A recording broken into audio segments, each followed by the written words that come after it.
వేసవిలో నీటి కొరత తీవ్రంగా ఉంది. దీంతో తెలంగాణలో బీరు ఉత్పత్తి తగ్గిపోయింది.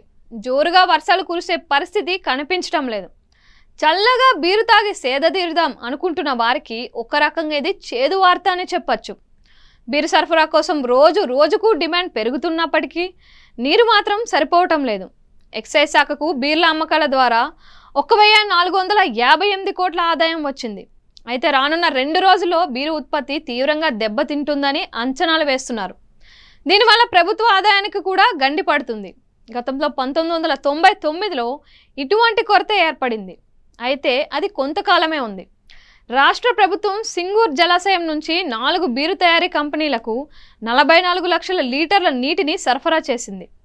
ప్రస్తుతం మాత్రం ఈ ప్రాజెక్టులకు తాగునీటి కేటాయింపులు సరిగ్గా లేవు.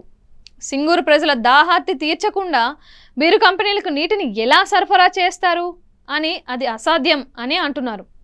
తాగునీటి ఎద్దడి, కరువు వల్ల సింగూరు, మంజీరా రిజర్వాయర్లో నీటి మట్టం తగ్గింది. ప్రైవేటు వనరుల నుంచి సేకరించడం కూడా ఎంతో కష్టంగా మారింది. SAB Miller India, United Breweries Limited, Carlsberg India, Crown బీర్లకు సరిపడా నీటిని సరఫరా చేయలేకపోతున్నారు. దీంతో బీర్ల ఉత్పత్తి తగ్గిపోయింది. బీర్ల తయారీలో నీటి కొరత ఏర్పడుతూ ఉండడంతో 4 సంవత్సరాల వ్యవధిలో ఉపాధి కోల్పోయామని బాధితులు చెబుతున్నారు. దీనివల్ల ఖజానాకు 1200 కోట్లు గండిపడింది.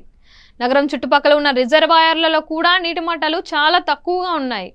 దీంతో బీర్లు అందుబాటులో దొరకడం అనేది చాలా కష్టంగా మారిపోయింది.